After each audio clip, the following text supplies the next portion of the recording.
Chemical hair டைக்கு bye சொல்லிட்டு natural hair டைக்கு ஹை சொல்லுங்க. அமோனியா சல்ஃபேட் பிபிடி இல்லாமல் தயாரிக்கப்பட்ட ஜிகே நேச்சுரல்ஸோட நேச்சுரல் பிளாக் ஹேர் டை.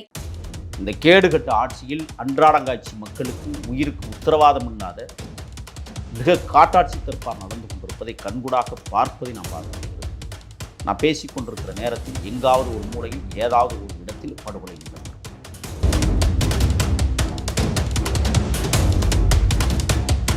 திருச்சியில் நீங்கள் பார்த்துருக்கீங்க, ஒரு தம்பியை காவலர்கள் குடியிருப்புகளை வைத்து 5 பேர் கொண்ட கும்பல் ஓடி ஓடி ஒரு சப் இன்ஸ்பெக்டருக்கு முன்னாலேயே வெட்டுகிறது என்றால் அந்த தைரியத்தை யார் கொடுத்தாலும் தெரியுமா? இங்கே இருக்கிற ரவுடித்துறை அமைச்சர்களில் பாதி பேர் ரவுடிகள். அப்புறம் எங்கே இந்த நாடு விளங்கும்?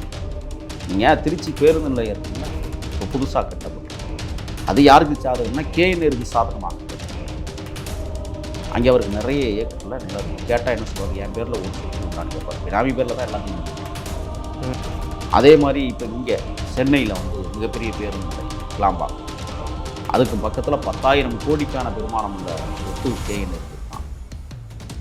இப்போ இந்த பாலம் யாருக்கு கட்டிக்கிட்டு இருக்கிறாங்கன்னு தெரியல. கேட்டால் அந்த பக்கம் சி ஸ்கொயருக்கு இடம் ஒதுக்கியிருக்கிறாங்களாம். இந்த அனல் மின் நிலையம் இப்பொழுது அமைத்திருக்கிற வட சென்னையில் எண்ணூரில் தெர்மல் 1, தெர்மல் 2, தெர்மல் 3 இந்த 3லையும் நிலக்கரி சாம்பல் கொள்ளை அபரிமிதமாக நடக்கிறது. ஒரு லோடுக்கு 400 ரூபாய் வீதம் வசூலிக்கப்பட வேண்டிய இடத்துல 40,000 ரூபாய் வசூலிக்கப்படுவதாக நமக்கு செய்தி இருக்குது. ஆதாரத்தோடு நான் விரைவில் வெளியிட போகிறேன். இப்போ அங்கே மீஞ்சூர் பகுதியில் இருக்கிற ரமேஷ்னு சொல்லிட்டு அவர் தான் அந்த மாவட்டத்தினுடைய திராவிட முன்னேற்ற கழக மாவட்ட செயலாளர். இப்போ அவருடைய வாகனங்கள் உள்ளே இறங்கி டிப்பர் லாரிகளை வச்சு சாம்பலில் மிகப்பெரிய கொள்ளை நடக்குது. அங்கே இருக்கிற அரசு அதிகாரிகள் அத்தனை பேரும் கைகட்டி வாய்ப்புத்தி மௌனியாக இருக்கிறார்கள். என்ன செய்வதென்றே தெரியவில்லை. ஆக மின்சாரத்துறையில் இவ்வளவு மோசமான கொள்ளைகள் நடந்து கொண்டிருக்கிறது நட்டத்தில் இயங்குகிற மின்சாரத்துறையில். ஆக திராவிட இந்த முன்னேற்ற கழகம் திருட்டு மாடல் ஆட்சியில் அனைத்து துறைகளிலும் பாலத்தை காணும், கட்டின பாலத்தை ஆற்றுல அடிச்சுட்டு போயிடுச்சு. அப்போ இவர்கள் கொள்ளையடிக்கிற நோக்கத்தோடு தான் எல்லா திட்டங்களையும் உருவாக்குகிறார். இன்னும் கொஞ்ச காலம் பாருங்கள், இந்த ஆட்சி நீடிச்சிச்சுன்னு வச்சுங்க, தமிழ்நாடு தாங்காது. கடலுக்குள்ளே நாங்கள் மிதக்கும் வீடு கட்டுவோம், கடலையே ஆட்டையை போட்டு அதில் கொள்ளையடிப்போம்.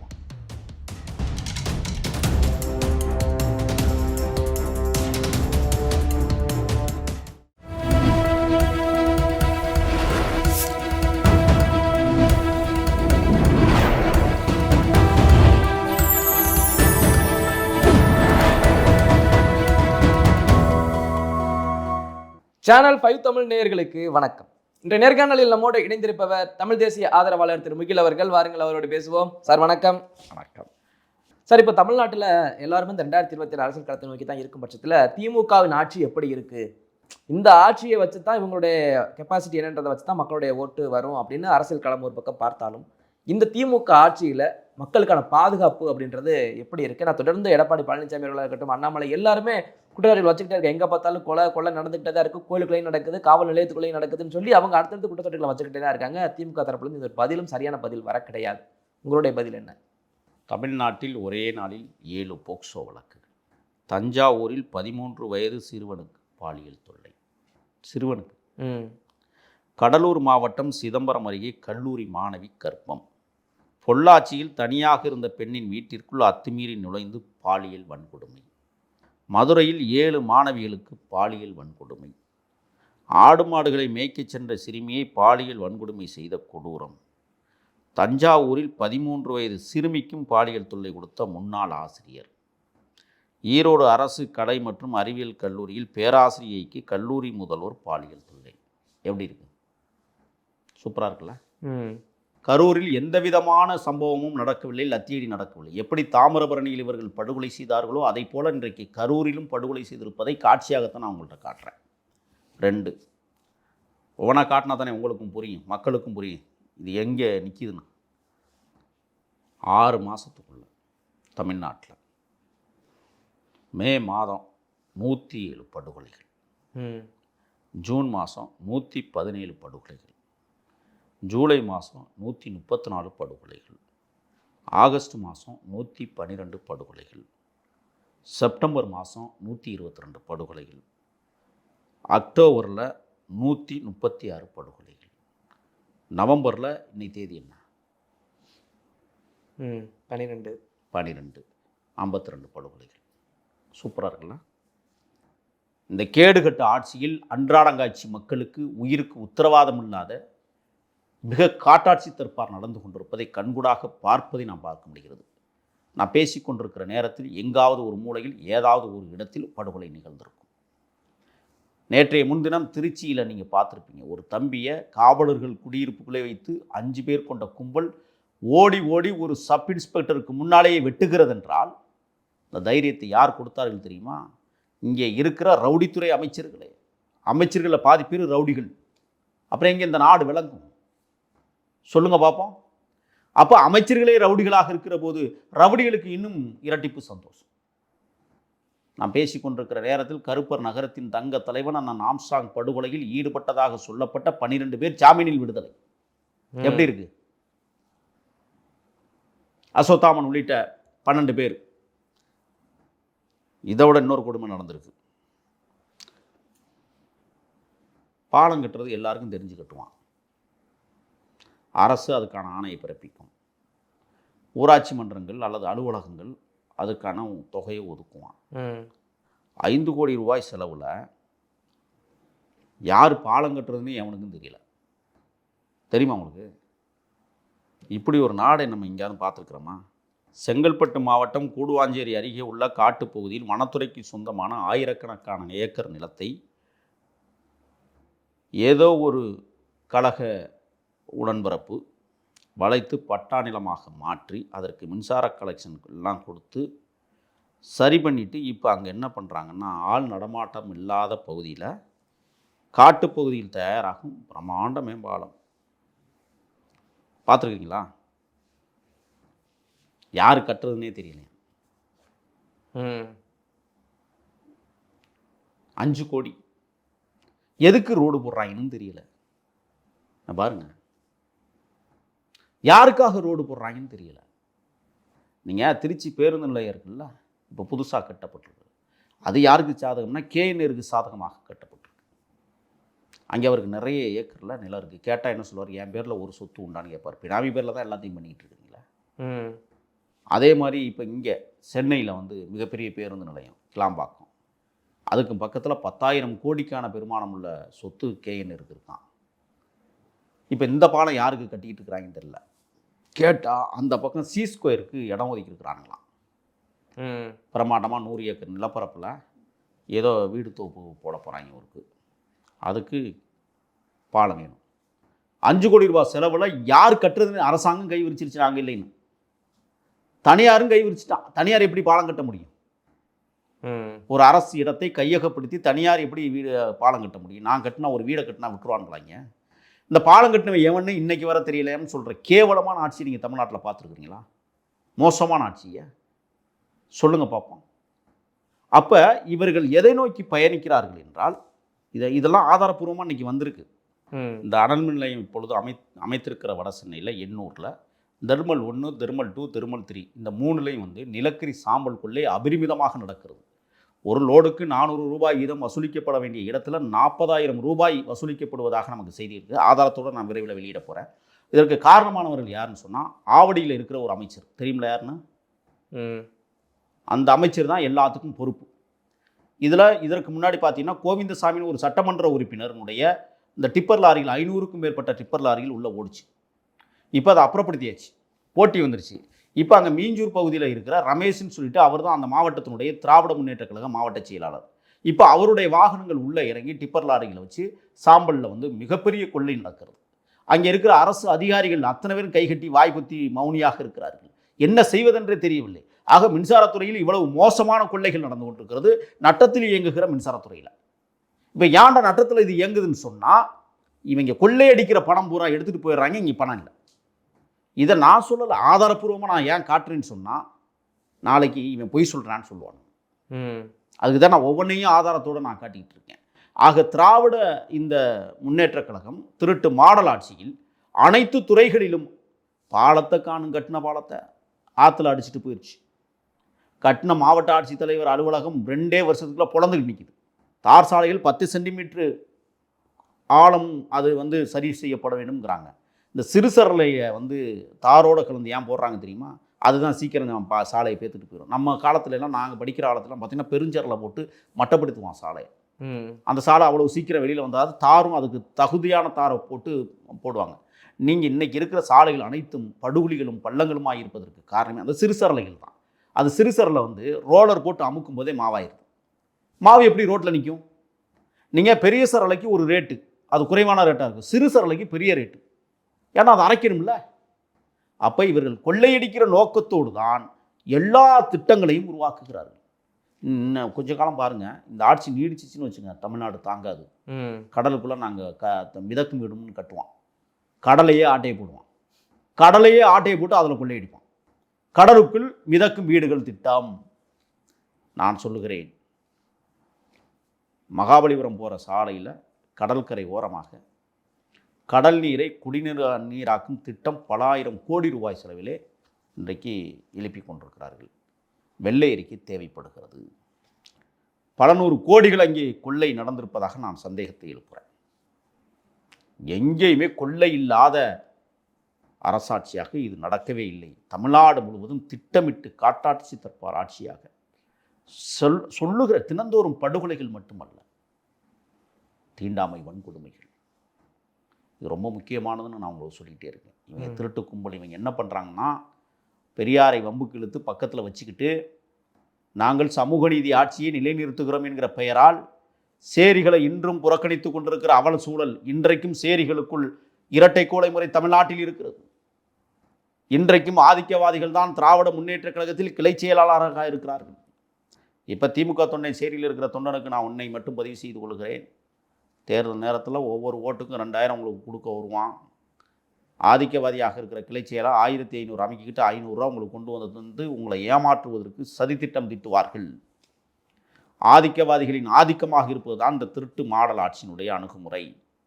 இங்கே ஒடுக்கப்பட்ட மக்கள் ஒடுங்கிதான் கிடக்க வேண்டும், அடக்கப்படுகிற மக்கள் அடங்கிதான் கிடக்க வேண்டும். அடக்கியவன் ஒய்யாரமாக இருப்பான், உல்லாசமாக இருப்பான், கம்பீரமாக இருப்பான். ஏழைகளின் சொத்தை ஆட்டையை போடுவதில் வல்லவர்களாக இந்த திருட்டு மாடல் கும்பல் இருப்பதை நான் பார்க்க முடிகிறது. ஆகையால் தான் நான் சொல்கிறேன், இந்த ஆட்சியை விரைவில் தூக்கி எறியப்பட வேண்டும். மக்கள் அதை சரியாக செய்ய வேண்டும். இல்லை என்றால் தமிழ்நாட்டை எந்த கொம்பனாலும் காப்பாற்ற முடியாது. அவர் தானே சொல்கிறாரு, எந்த கொம்பனாலும் இனிமேல் தமிழக வாழ்வுரிமைகளை பெற முடியாது. வாழ்வாதார திட்டங்கள் அனைத்தையும் நடைமுறைப்படுத்துகிறோம் என்கிற பெயரில் கொள்ளையடிக்கிற நோக்கத்தோடு இவர்கள் ஆட்சியை நடத்துகிறார்கள் என்றால் அப்புறப்படுத்துவதை தவிர வேறு வழி இல்லை. ஆக தமிழ்நாடு முழுவதும் கொள்ளையடிக்கிற கூடாரமாக, தமிழ்நாடு முழுவதும் கொள்ளை நடக்கிற இடமாக, தமிழ்நாடு முழுவதும் கொலைகள் நடக்கிற சம்பவமாக தினந்தோறும் அரங்கேற்றம் செய்து கொண்டிருப்பதை இனிமேலும் பார்த்து கொண்டிருக்க முடியாது என்பதை நான் ஆணித்தரமாக சொல்ல கடமைப்பட்டிருக்கிறேன். சார், நீங்கள் இவ்வளவு குற்றச்சாட்டுகள் அடுத்தடுத்து வச்சாலுமே திமுக சொல்கிறது பெண்களுக்கான ஆட்சி, பெண்களுக்கு பாதுகாப்பு கொடுக்குற ஆட்சி எங்கள் ஆட்சி மாதிரி பாக்கி யாரும் கொடுத்தது கிடையாது, சமூக நீதிக்கான ஆட்சி, சாதி மதங்கள் அற்ற ஆட்சின்னு அவங்க திரும்ப திரும்ப சொல்லி நீங்கள் சொல்றது போல எந்த கொம்பனாலும் அசைக்க முடியாது அப்படின்றத முதல்வர் ஸ்டாலின் அவர்களே பேசுகிறாரு. பெண்களுக்கான ஆட்சி அப்படித்தானே? கோயம்புத்தூரில் 3 பேர் சேர்ந்து ஒரு பெண்ணை கற்பழிச்சான்ல, குற்றவாளிகள் அடையாளப்படுத்தினாங்களா? சொல்லுங்கள். 3 குற்றவாளிகளையும் சுட்டமுன்னு சொன்னாங்கல்ல, 2 குண்டு ஒவ்வொரு கால்லையும் பாஞ்சிச்சின்னு சொன்னாங்களா? ஏன் இதுவரை குற்றவாளியை காட்டலை? இப்படி ஒரு சம்பவம் நடந்தால் அந்த பகுதியினுடைய இன்ஸ்பெக்டர்லேருந்து சப் இன்ஸ்பெக்டர்லேருந்து எஸ்பி வர மாற்றம் செய்வீங்கள்ல, ஏன் இதை செய்யலை? எது பெண்களுக்கு பாதுகாப்பு? 3 நாளைக்கு முன்னாடி திண்டிவனத்தில் 10ஆம் வகுப்பு படிக்கிற மாணவி ஒரு பொண்ணை காவல்துறையை சேர்ந்த ஒரு அயோக்கிய பையன், அவனெல்லாம் கண்டந்துண்டமாக கட் பண்ணணும், எல்லாத்தையும் 600 பேர் கட் பண்ணணுங்கிறேன். ஒரு பாலடைந்த வீட்டிற்குள் கொண்டு போய் வைத்து படுபாதக செயலை செய்திருக்கிறான். இதுதான் பெண்களுக்கு பாதுகாப்பா? காவல் காத்து பாதுகாப்பு கொடுக்க வேண்டிய காவல்துறையே ஆந்திர பெண்கள் தாயையும் மகளையும் வன்புணர்வு செய்து மிக மோசமான சூழலுக்கு இட்டு சென்றது காவல்துறை. திருவண்ணாமலையில் 2 அயோக்கிய பயில்கள், மொன்னமாரி பயில்கள், முடிச்சவிக்கிகள். அதே மாதிரி திண்டிவனத்தில் ஒரு அயோக்கியம் பண்ணியிருக்கான். அப்போ எது பெண்களுக்கு பாதுகாப்பு? காவல்துறையே செய்கிறது. அப்படியே காவல்துறை தடுக்கிறது என்ற பெயரில் குற்றவாளிகளை மூடி மறைக்கிறது. அனைத்து பிரச்சனைக்குமே காவல்துறை தாங்க பிரச்சனை. நேற்று நான் கைபேசி எடுத்துக்கிட்டு வள்ளுவர் கூடத்துக்கிட்ட பேருந்தை பிடிப்பதற்காக வந்து கொண்டிருக்கிறேன். நான் எப்போதும் போனை இப்படி வச்சுக்கிட்டு பார்த்துக்கிட்டே ஒத்த கையால் இப்படி நகட்டிட்டு வந்துட்டுருக்கேன். ஒரு காவல்துறை பொறுக்கி என்னை பார்த்துட்டு சொல்கிறான், ஏய் என்ன பண்ணுற? நான் குறுஞ்செய்தி அனுப்பிச்சிட்டு நடந்து வந்துக்கிட்டு இருக்கிறேன். அவன் கேட்குறான், என்ன போட்டோ எடுக்கிறியாங்களா? அப்படின்னா என்ன அர்த்தம்? அப்போ ஏதோ தப்பு பண்ணுறாங்க தானே அர்த்தம், ஏதோ வசூல் பண்ணுறாங்க தானே அர்த்தம். நான் கேட்டேன், ரோட்டில் சாலையில் நடந்து வர்றதுக்கு நீ யார் என்னை கேட்குறதுன்னு நான் கேட்டேன். வாக்குவாதமாகிறது.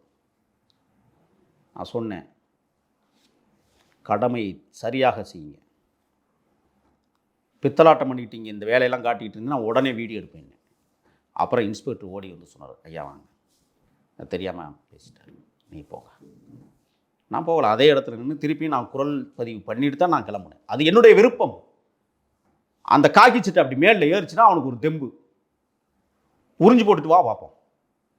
நான் கேட்குறேன், அந்த 3 பேர் வந்து ஒரு மாணவியை பலாத்காரம் செய்தார், காவல்துறை சுட்டது. ஏன் திண்டிவனத்தில் அந்த போலீஸ்கார பையில சுடலை?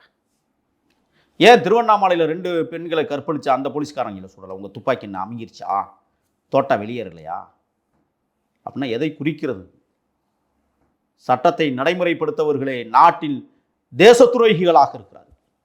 காவல்துறை கட்டுப்பாட்டில் இல்லை. வெக்கங்கட்டதனமாக காவல்துறை இருக்கிறது. தமிழ்நாட்டினுடைய டிஜிபி யாருன்னு இன்னைக்கு வர தெரியல. போட துப்பு இல்லை, போட வக்கு இல்லை. காவல்துறையின் தலைமைக்கே ஆள் இல்லாமல் தவிக்கிறது தமிழ்நாடு என்றால், காத்திருப்போர் பற்றியெல்லாம் நிறைய பேர் உட்கார்ந்துட்டு இருக்காங்க. போட வக்கு இல்லை. அப்போ இங்கே கிழிச்சிட்டீங்க பாதுகாப்பு. பெண்களுக்கு மிக மோசமான இழிவான ஒரு சம்பவத்தை நிகழ்த்தக்கூடிய ஆட்சி முறை தான் இங்கே நடந்து கொண்டிருக்கிறதே ஒழிய, 1000 ரூபா நீங்கள் பணம் கொடுத்துட்டா அது பாதுகாப்பா? இலவச பேருந்தில் நாங்கள் அனுப்புகிறோம் மகளிர்லான்னு சொன்னால் அது பாதுகாப்பா? சொல்லுங்கள் பார்ப்போம். காந்தி சொன்னார், நள்ளிரவிலும் ஒரு பெண் எங்கு வேண்டுமானாலும் சென்று விட்டு நகையோடு திரும்பி வீட்டுக்கு வருகிறாள் சுதந்திரமாக என்றால் அன்றைக்கு தான் இந்திய தேசத்தின் முழுமையான சுதந்திரம் என்று நான் உணர்வேன் என்று சொன்ன மகாத்மா காந்தி பிறந்த மண்ணில் 11 மணிக்கு ஒரு பொண்ணு வெளியில் போக முடியலன்னு சொன்னால் இந்த ஆட்சிக்கு பெயர் என்ன?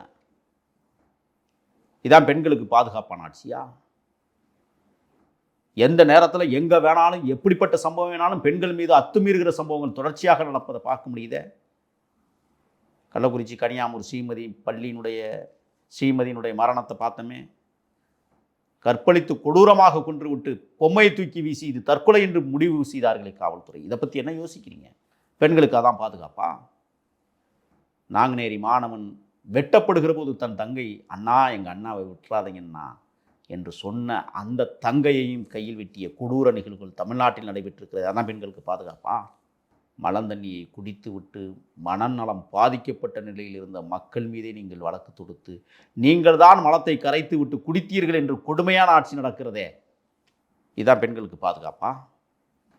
மோசமான அருவருக்கத்தக்க வகையில் எந்த இடத்திலும் பெண்களுக்குன்னு, அதாவது சொல்கிறாங்க, ஐடி நிறுவனங்களில் பணி செய்யக்கூடிய பெண்களுக்கு சொல்ல முடியாத துயரங்களை கொடுக்கிறது இரவு நேர பணிகளை வைத்து என்றெல்லாம் செய்திகள் வெளிவந்து கொண்டிருக்கு. அனைத்து ஐடி நிறுவனத்தையும் ஆய்வு செய்ய வேண்டும். செய்வாங்களா? எந்த நிறுவனத்திலும் பெண்களுக்கு பாதுகாப்பு இல்லாமல் மோசமான சூழல் உருவாகி இருப்பதை தமிழ்நாடு பார்த்து கொண்டுதான் இருக்கிறது. காவலர்களே கற்பழிக்கிற காட்சி உலகத்தில் வேறு எங்காவது நடந்த வரலாறுகள் உண்டா? தமிழ்நாட்டில் நடக்கிறது. ஆக இந்த ஆட்சி ஒழிக்கப்பட வேண்டுமானால் பெண்கள் தான் சரியான தீர்வை தமிழ்நாட்டிற்கு தருவார்கள் என்கிற பெரிய நம்பிக்கை காலம் வருகிறது. பெண்களே, நீங்கள் தான் இந்த திருட்டு மாடலை வீட்டுக்கு அனுப்புகிற உண்மையான உரிமையான மக்களாக விளங்கி கொண்டிருப்பீர்கள் என்று நான் நம்புகிறேன். ஓகே சார், இவ்வளோ நேரம் உங்கள் நேரத்தை ஒதுக்கி பல்வேறு கருத்துக்கள் தந்தமைக்கு ரொம்ப நன்றி சார். தொடர்ந்து பேசுவோம். நன்றி.